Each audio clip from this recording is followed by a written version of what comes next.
제가 오래전에 TV에서 보았던 미국 영화 하나가 있는데 그 장면이 떠오릅니다. 여고생 동창, 이 여학생이 이제 나이가 되니까 결혼을 했는데, 한 명은 큰 회사의 중역 남편을 만나서 아주 행복한 생활을 하고 있었고, 또 한 친구는 중소기업에 다니는 남편을 만나서 살아가고 있는데 자녀를 넷이나 낳았습니다. 근데 그것도 아들만 4명을 낳은 거예요. 그러다 보니까 사는 것이 굉장히 지치고 힘이 들고 복잡한데, 어느 날 그 친한 동창으로부터 집을 방문하겠다는 이야기를 듣고 드디어 그날이 되었습니다. 아침에 보니까 동창이 왔는데 아주 큰 좋은 차를 타고 운전기사와 함께 차에서 내리고, 그 운전기사는 가고 이제 그 동창이 집안에 들어오게 됩니다. 내 아이, 이 아들, 말썽꾸러기 아이들을 조용하게 하고 인사를 시켰는데 점심을 먹으면서 사건이 시작됩니다. 집안이 엉망이 되고 막 옷도 다 망가지는 그런 장면을 본 적이 있습니다. 우리가 늘 경험하듯이 아이들은 한 번 말했을 때는 그것을 이해하지 못하고 동의하지 않고 또 그대로 행동할 수도 없습니다. 수없이 끊임없이 이 아이들이 소위 자기 철이 들어서 스스로 엄마의 말을 알아듣고 행동으로 옮기기 전까지는 수없이 반복이 필요한 것입니다. 하나님이 오늘 우리에게 신명기 말씀을 주시는데, 신명기의 모든 내용은 1장부터 마지막 장까지의 내용은 단 한마디로 요약이 되는데, 그것은 곧 두 번째 반복되는 이야기입니다. 첫 번째는 언제냐? 하나님이 하나님의 백성들을 부르시고 시내산으로 이끌고 가셔서 나는 너희 하나님이고 너희는 내 백성이 될 것이다.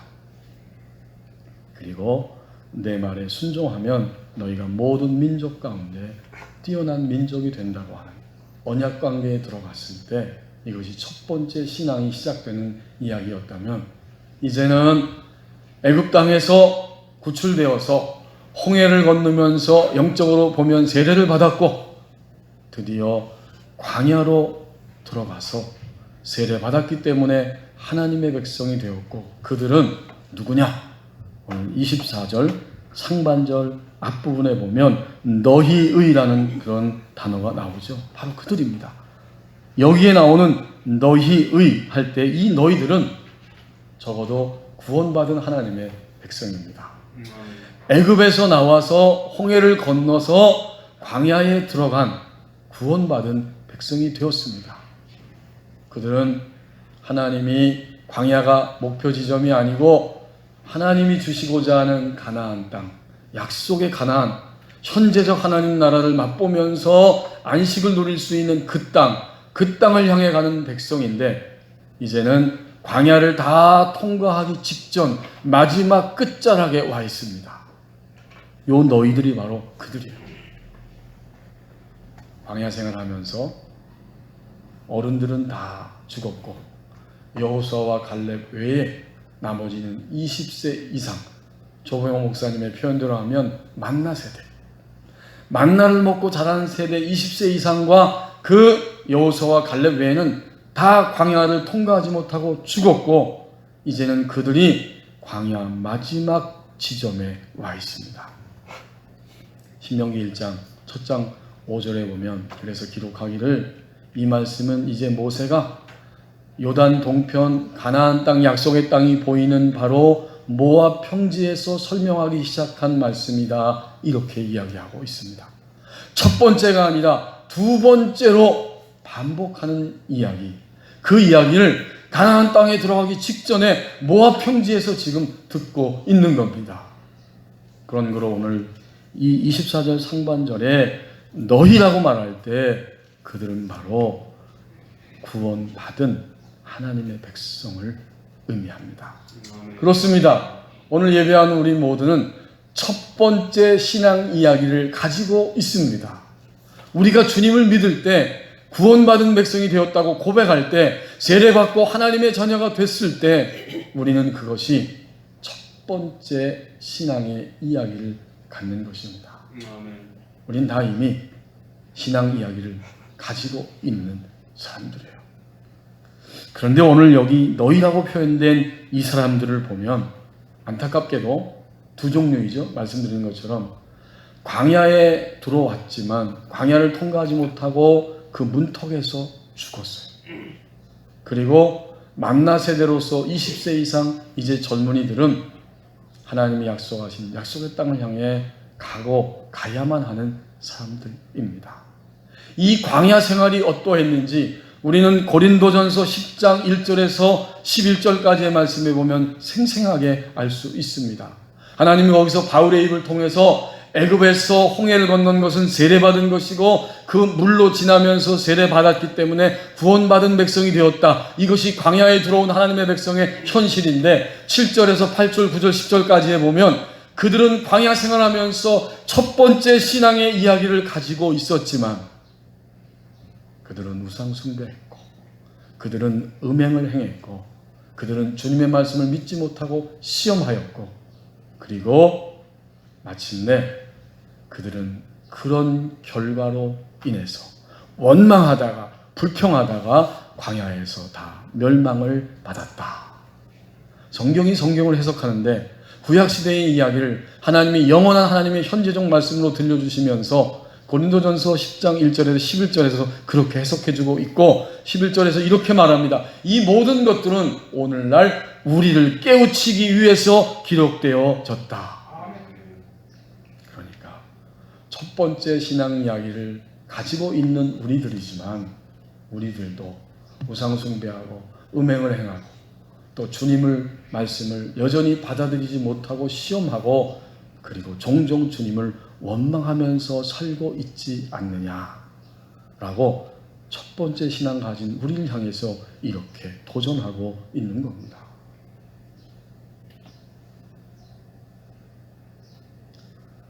어떤 오래 믿은 성도 한 분이 이런 이야기 하는 것을 제가 책에서 읽어보았습니다. 예수님 믿고 구원받은 그리스도인은 이제 예수님의 온전한 제자가 되어서 그분의 인격과 성품을 닮아가고 그 모습으로 바꿔야 합니다. 그래서 우리는 이런 훈련에 돌입해야 합니다.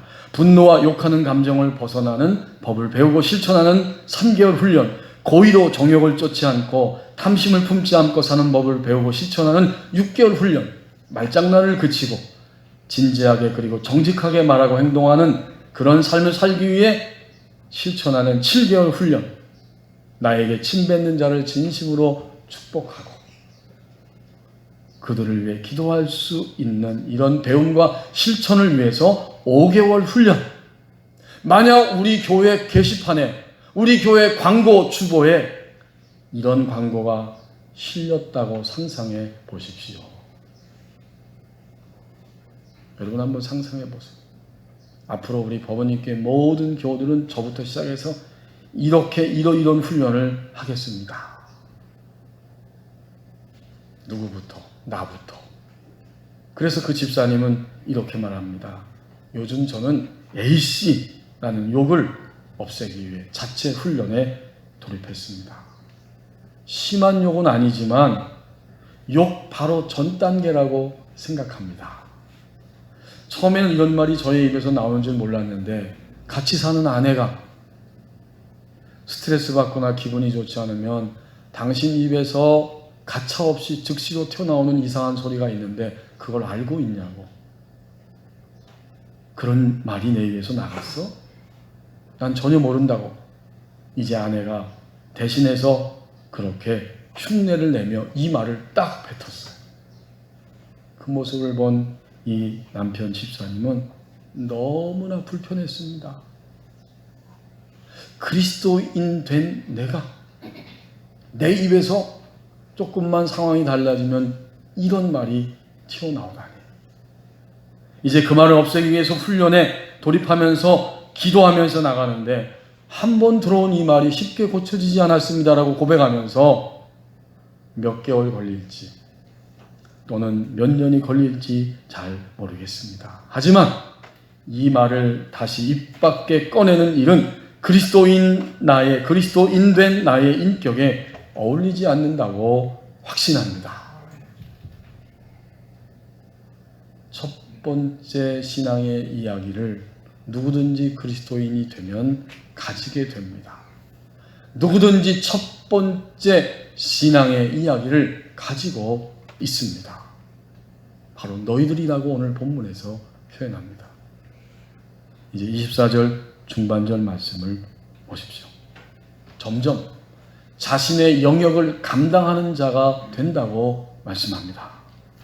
자, 이제 너희라고 표현을 해놓고서 발바닥으로 밟는 것은 다 너희의 소유가 되리니. 너희는 첫 번째 신앙 이야기를 가진 자인데 앞으로 너희의 삶이, 믿음이, 신앙이, 영적 성장이 어디로 갈 것이냐? 하나님이 그렇게 계획하셨다는 거죠. 발바닥으로 밟는 것은 다 너희의 소유가 될 것이다. 이 말씀은 당연히 첫 번째로는 약속의 땅 가나안에 진입할 때 그 발바닥으로 밟는 곳마다 너희의 소유가 될 것이다 라는 말씀이죠. 하지만 이것은 단순히 장소를 이동한다는 의미를 넘어서서 결국은 다스리고 정복한다는 이야기입니다. 여러분 금방 깨달을 수 있죠.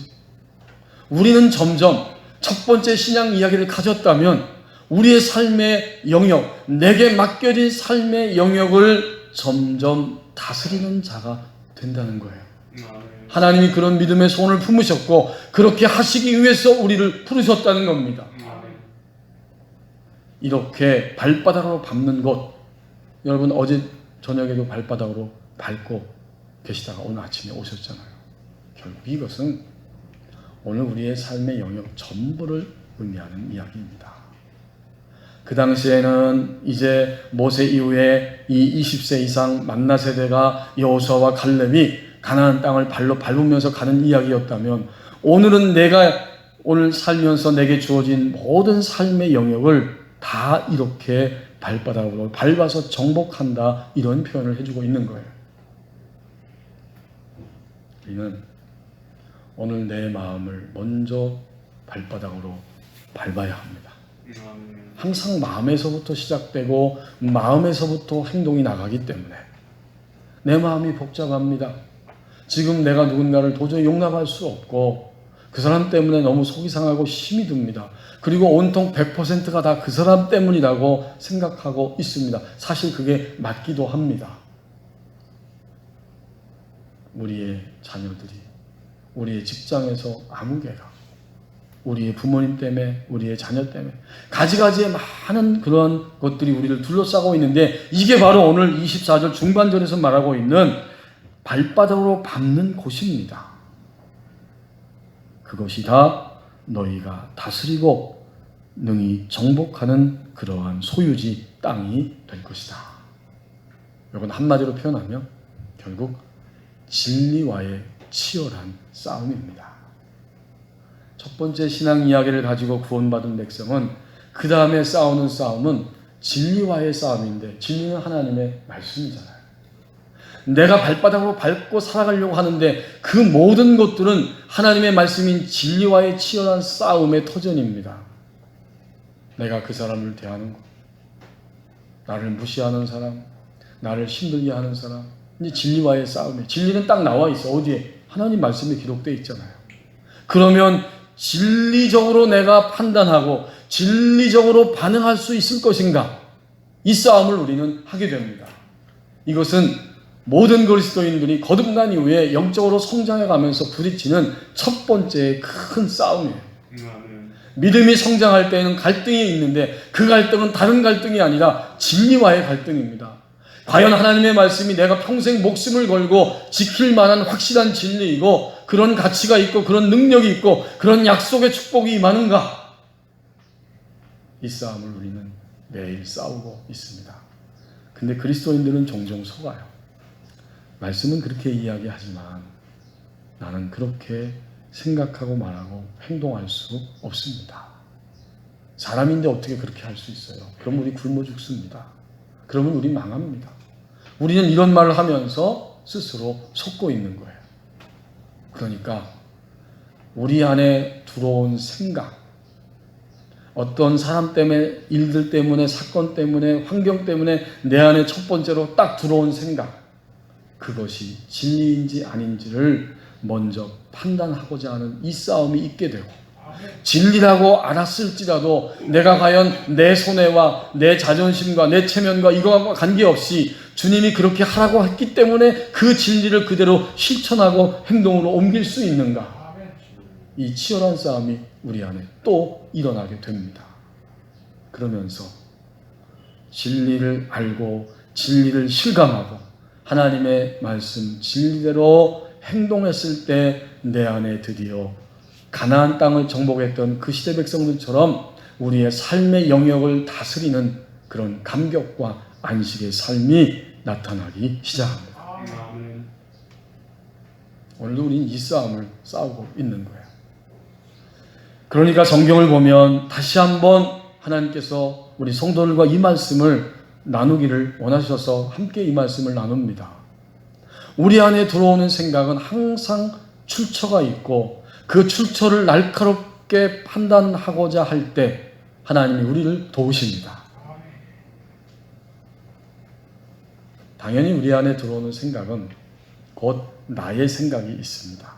이 나의 생각은 선하고 좋은 생각입니다. 또 반면에 선하지 않고 좋지 않은 생각일 수도 있습니다. 하지만 그리스도인이 되었을 때는 놀랍게도 나의 생각이 항상 선하고 옳은 것이 아니고 하나님의 생각을 가지고 판단하고 움직여야 된다고 성경은 이야기해 주고 있습니다. 우선 딱 들어올 때 나의 생각이 들어와요. 내 감정과 기분이 들어옵니다. 그게 항상 옳은 건 아니에요. 그래서 가리켜서 로마서 8장 5절에서 8절까지의 말씀에 보면 육신의 생각과 하나님이 주시는 영의 생각이라고 구분해서 말씀해 주고 있지 않습니까? 육신의 생각은 생각 자체부터가 사망이에요. 하나님께로부터 오지 않은 생각은 생각 자체부터가 사망이고 영의 생각은 생명과 평안입니다. 육신에 있는 자들은 하나님을 기쁘시게 할 수 없나니 하나님의 법에 굴복하지도 않고 굴복할 수도 없습니다. 아무리 좋은 생각도 하나님으로부터 온 판단이 아니라면 그것은 육신입니다. 하나님에 의해서 하는 것이 아니고 진리가 아니고 단지 내 지식과 경험과 판단이 하는 거예요. 그래서 성경은 이미 심판해버렸습니다. 어떤 것도 그리스도인이 되고 첫 번째 신앙 이야기를 가진 신자가 되었을 때 그 구원의 이야기를 가지고 있는 자들이 하나님의 판단을 따르지 않는다면 그의 감정을 따라 기분에 따라 판단했던 경험과 지식을 따라 판단했던 그것은 모두가 다 하나님이 용납할 수 없는 육신이다. 완전히 차원이 달라져요. 엄청난 이야기죠. 내가 선하다고 했지만 하나님 보실 때는 육신으로 악한 것입니다. 그러니까 이런 것들이 우리에게 온다는 거예요. 그 다음에 두 번째는 당연히 성경의 구석구석에 너무나도 많이 나와 있는 것처럼 우리가 어떤 감정과 생각을 지니고 있을 때 그때 악한 영이 그것을 발판으로 삼아서 짓누르면서 끊임없이 그 생각으로 몰고 가는 악한 영이 주는 생각이 있습니다. 어디에 나오죠? 성경에 너무 많이 나와요. 하지만 우리는 예수님의 12제자 가운데 유다를 보면 알 수 있잖아요. 요한복음 13장 2절에서 마귀가 벌써 가룟 유다의 마음에 예수를 팔 생각을 집어넣었다 이렇게 말하고 있잖아요. 그건 왜 그럴까요? 가룟 유다는 주님을 바라볼 때 순수하게 바라보지 못하고 믿음으로 바라보지 못하고 내가 이 예수에 대해서 실망했고 내가 이 칼을 가지고 민족의 해방을 위해서 나는 살아가려고 했는데 저 예수를 쫓아가다 보면 그 길은 보이지 않겠구나. 이제는 예수를 포기하고 어떻게 하면 내가 다른 유익을 취할까? 라고 하는 생각 속에 늘 있었기 때문에 그 생각의 활주로 안에 악한 영이 딱 들어와서 너 예수를 팔면 돼 라고 그의 생각을 집어넣었다고 요한복음 13장 2절에서 분명히 말하고 있습니다. 그리고 에베소서 4장 26절 27절에 보면은 그것을 틈이라고 발판이라고 악한 영은 그냥 성도들을 괴롭히는 게 아니라 그런 발판과 틈을 보이고 거기 계속 머물러 있을 때 그 틈을 치고 들어온다고 이야기합니다. 분을 품어도 해가 지도록 품지 말라. 왜? 27절에 바로 나오죠. 마귀로 틈을 타지 못하게 하라. 분노할 수 있고요. 분노합니다. 하지만 그것을 기한이 정해져 있는데 성경이 말하는 기한은 하루예요. 하루. 하루를 넘기지 말라는 거예요. 하루를 넘기면 어떻게 된다고요? 그 분노함의 감정과 분노함의 쓰라림을 악한 영이 딱 틈으로 삼고, 영어 성경에 보면 발판이라고 번역해놨어요. 그 분노의 발판을 악한 영이 탁 집어 삼키는 거예요. 그 발판을 타고, 그래 너 분노해, 너 억울해, 너 원수가 아파, 누가 세상을 그렇게 살아가니? 그럴 필요 없어. 선한 사마리아인으로 살 필요 없지. 이런 무수한 생각들의 씨앗을 드디어 신자 안에, 심령 안에 뿌린다는 거예요. 마지막 또 한 가지는 어디서부터 오느냐. 야고보서 1장 16절 17절 말씀에서 가르쳐주는 것처럼 내 사랑하는 형제들아 속지 말라.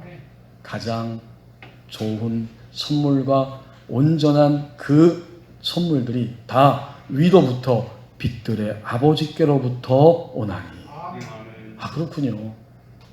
하나님으로부터 오는 것은 절대적 빛입니다. 일단 내가 실망하고 절망한 것, 그럴 수 있어요. 하지만 하나님께서 실망과 절망의 상황에서 빛으로 우리에게 오시기 때문에 우리는 그 빛을 믿어야 하고 그 빛을 기대할 수 있습니다. 어젯밤에 누구 때문에 이것 때문에 죽을 것 같지만 오늘 예배 자리에 나와서 하나님을 바라볼 때 하나님은 나에게 빛을 주셔서 갈 길과 할 일을 보여주신다고 성경은 약속하고 있는 거예요. 그런데 우리는 잘 속아요. 그것은 내 생각이라고, 인간이 주는 지혜라고 판단하고 잘 속습니다.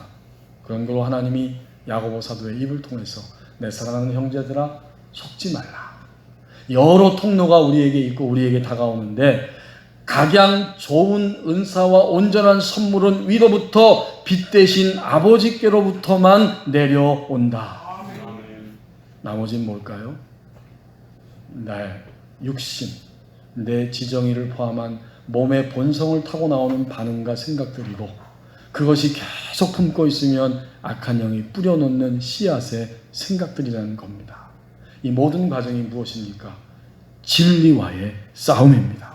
오늘 이 24절 중반절에 발바닥으로 밟는 것은 다 너희의 소유가 될 것이다. 다스리고 정복하며 그리스도인 신자의 소유로 삼고 앞으로 계속 나가야 하는데, 진리와의 치열한 싸움이 우리의 가정 안에, 우리의 인생 속에 있습니다. 한 2주 전인가 우리 집사님 댁을 신방했습니다. 함께 예배하면서 하나님이 그런 말씀을 나누게 하셨습니다. 집사님, 불안한 생각과 마음이 얼마든지 모든 사람에게 올 수 있고 또 집사님에게도 분명히 올 수도 있습니다. 하지만 그런 생각이 딱 왔을 때 집사님 무조건 머릿속에 지금부터 인지하고 입술로 선포하십시오. 이것은 가짜다. 이것은 가짜라는 거예요. 이것은 하나님께로부터 온 게 아니라는 것은 무조건 인지적으로 절대적으로 알고 그 다음에 선포하십시오. 예수 그리스도의 이름으로 이 불안한 마음, 이 상한 마음, 이 무서운 마음, 이 부정적인 마음은 떠나갈지어다. 가짜이기 때문에, 구원받은 신자에게 있어서는 절대적으로 가짜이기 때문에, 하나님께로부터 온 것이 아니기 때문에 그렇게 인지하고 선포하십시오. 치열한 싸움이죠. 거기서부터 먼저 선포하고 난 다음에 승리할 수가 있습니다. 그리고 그 가정에 신방하고 보니까 남편분이 교회는 안 나오시면 은퇴했는데 아내를 얼마나 사랑하시는지, 내가 건강해야 당신을 돌볼 수 있다 해서 그 안에 운동기구를 집 안에다 마련해 놨어요. 그 문에다가 쇠파이프를 딱 해놓고, 그 철봉이죠. 철봉. 또 예배하는데 옆을 보니까 실내 자전거. 그걸 막 열심히 타면서 이 근육을 키우는 거예요. 나이가 들면서 근육이 약해지니까. 그 다음 또 한 가지 운동기구가 있었는데 지금 기억이 안 납니다. 어쨌든 아내를 사랑하는 마음으로 내가 건강해야만 하기 때문에 열심히 운동을 한다는 거예요. 제가 그랬어요. 이따 예배 끝나고 남편 들어오시면 교회에서 신방 왔는데 목사님이 정말 최고의 멋있는 남편이라고 그렇게 말했습니다. 전해달라고 그랬어요. 그러니까 집사님도 남편이 건강하기 위해서 운동하시는 것처럼 집사님의 믿음, 신앙도 영적으로 건강하기 위해서는 운동이 필요합니다. 그게 뭔지 아시죠? 홀로 있을 때에도 말씀 묵상과 기도의 자리에, 또 함께 성도들이 기도하는 중보기도의 자리, 물론 지금 잘 모이지 못하지만 이렇게 끊임없이 하나님을 대면하는 자리에 갈 때 집사님의 믿음과 영은 훈련이 되어집니다. 그렇게 되면 어떤 것이 왔을 때 하나님으로부터 오지 않는 모든 것이 가짜임을 인지하고 그 다음 선포함으로 드디어 영적 전투에서 매일매일 새롭게 승리하는 역사를 맛볼 수 있게 될 것입니다. 이렇게 함께 말씀을 나누었습니다. 교우 여러분, 오늘도 우리는 발바닥으로 밟는 곳, 바로 내게 주신 인생의 모든 영역 전부입니다. 어느 곳에 살든지 내가 살고 있는 삶의 영역 전부를 너희의 소유가 되게 할 것이다. 하나님의 진리의 말씀으로 다스리게 할 것이다. 점점 자신의 영역을 감당하는 자가 된다고 말씀합니다. 이제 24절 끝부분 하반절 말씀을 보십시오. 경계선을 확장하면서 증거하는 자리로 간다고 말씀합니다. 하나님이 하나님의 백성들에게 광야를 넘어서서 약속으로 주시는 가나안 땅의 경계, 그것을 말씀해 주시는데 너희의 경계는 곧 광야에서부터 레바논까지와 유브라데 강에서부터 서해까지라. 이게 경계예요. 하나님이 딱 이 땅을 가나안 지역으로 너희의 이 세계 민족 역사 가운데 지금의 시대에서 너희에게 약속의 땅으로 주겠다. 근데 이 말씀을 가만히 들여다보니까 하나님께서 깨닫게 하십니다. 이것은 정말 우리 21세기를 살아가는, 그리고 주님이 다시 올 때까지 이 땅에 살아가는 모든 백성들의 삶의 경계입니다. 그리고 그 경계선을 끊임없이 확장해 갑니다. 여기 24절 하반절에 경계 처음에 보니까 북쪽과 남쪽이 나옵니다. 곧 광야에서부터. 북쪽 경계가 광야라는 거예요. 네게부 지역 광야.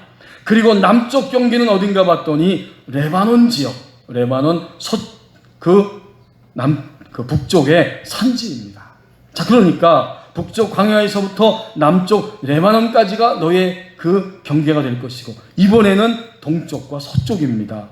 유브라데 강 그 동쪽의 경계, 거기에서부터 그 뒤쪽 그 바다 서해까지, 서쪽 바다죠. 거기는 지중해입니다. 서쪽 경계.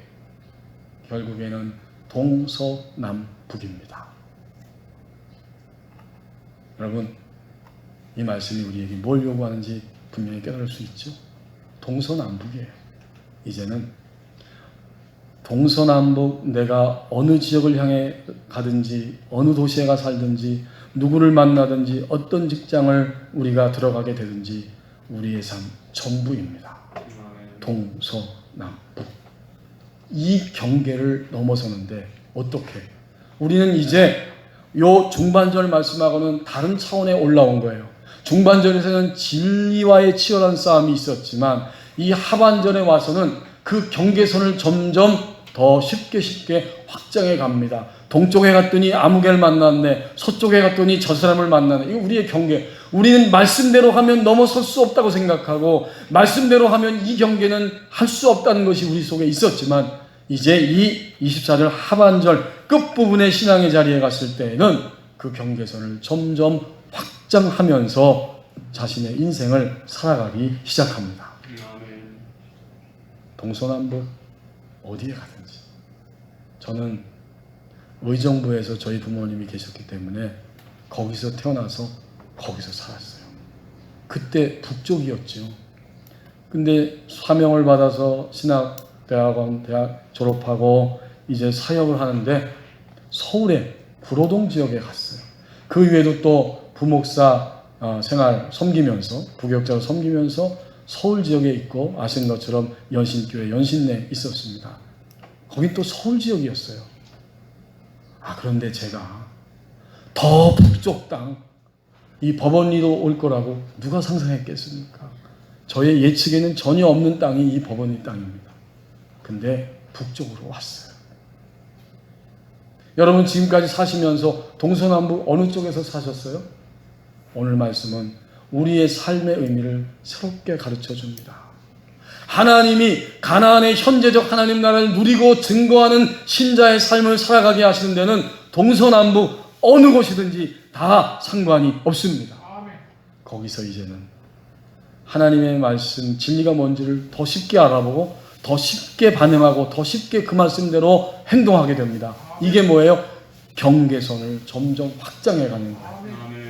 이 땅을 떠날 때까지 우리는 이 경계선을 확장하게 되고, 그렇게 되면 사람들은 우리를 보면서 금방 알아봅니다.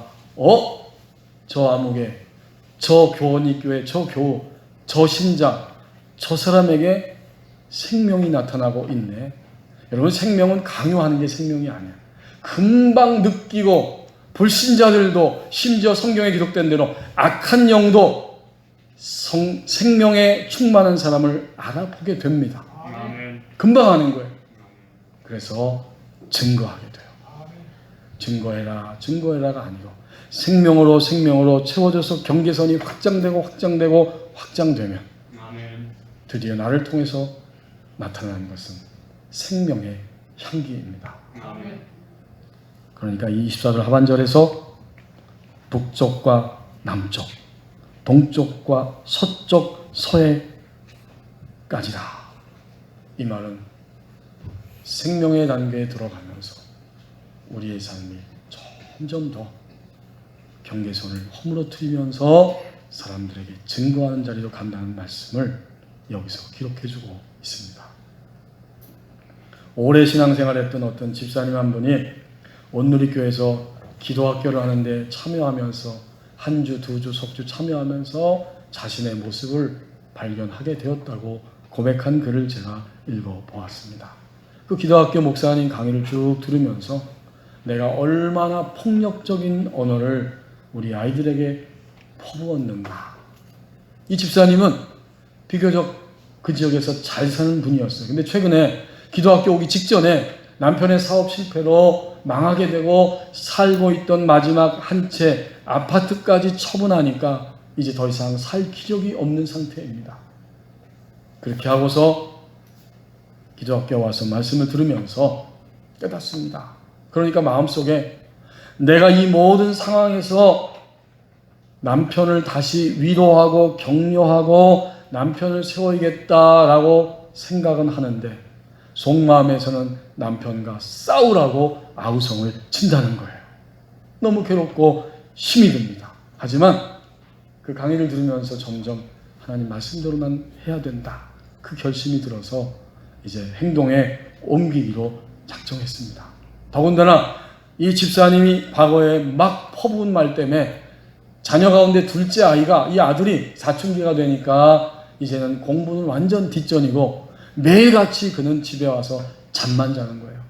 아무리 잔소리해도 이젠 더 이상 듣지를 않습니다. 그래서 기도학교에서 깨닫고 배운 대로 어느 순간부터는 이 아이에게 잔소리를 멈추고 이 아이의 얼굴을 보면서 그 면전 앞에서 축복하고 사랑을 고백하고 예수님의 이름으로 너는 잘 될 것이다 라고 계속해서 선포하고 4개월이 지나니까 아이의 얼굴이 환해지기 시작한다는 거예요. 아주 밝아졌어요.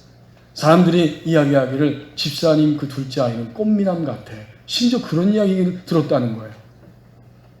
이제 9월 달이 되어서 대학 원서 입시 그걸 쓰게 되었는데 뭐 성적은 대학을 꿈을 꿀 수 없는 그런 성적이, 하지만 담임 목사님이 그래도 배려를 해서 수시 한번 넣어보자. 그래서 수시로 원서를 넣었는데 정말 놀랍게도 그 아이가 원하는 생각하는 과에 합격을 했습니다.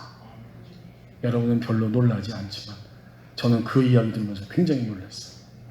하나님의 역사가 이런 것이구나. 면접도 잘못 봤대요. 100% 나는 틀렸다고 생각했는데 정말 하나님이 그 아이의 앞길을 그렇게 열어주셨습니다. 그 이야기를 그 기도학교 하는 목사님에게 와서 고백을 하는 거예요. 하나님이 집사님의 중심을 보셨습니다. 집사님의 중심을 보시고 경계선을 확장하게 하시고 마침내 증거하는 자리까지 가게 하셨습니다. 언어, 입술의 열매를 얻게 하셨습니다. 요즘 저는 차를 타면 전보다도 더 그런 마음이 듭니다. 내가 차를 타고 운전하면서 더더욱 하나님의 말씀을 들어야겠다라고 아주 정말 핸드폰을 틀고 하나님 말씀을 한 절이라도, 이제 이 땅을 떠날 날이 점점 작아지고 줄어들고 있으니까 이 땅을 떠나기 전에 좀 더 하나님의 말씀을 제대로 들어야겠다. 우리 교우들이 열심히 이 코로나19 시대에 그냥 그 성경 통독 그거 하시면서 문제 지내고 스티커 붙이면서 그걸 보면서 제가 더 마음에 도전이 되는 거예요. 하나님의 말씀을 듣고 가는데 이 구석에 이런 말씀도 있었네. 내가 목사마자 이거 여태 이 말씀이 있는지도 모르고 살았구나. 그리고는 막 어느 때는 감격스러워서 눈물이 쏟아지고 아멘 아멘 아멘이 막 나오더라고요. 하나님 말씀은 첫 번째 신앙 이야기를 가진 이후에 하나님 말씀은 두 번째 반복되는 이야기입니다. 더 나아가서 이 두 번째는 단순히 숫자적으로 두 번째가 아니라 이 땅을 떠날 때까지 영원토록 우리의 믿음이 도달한 그 수준에 또다시 두 번째 반복되는 이야기로 우리에게 들려집니다. 기도하겠습니다.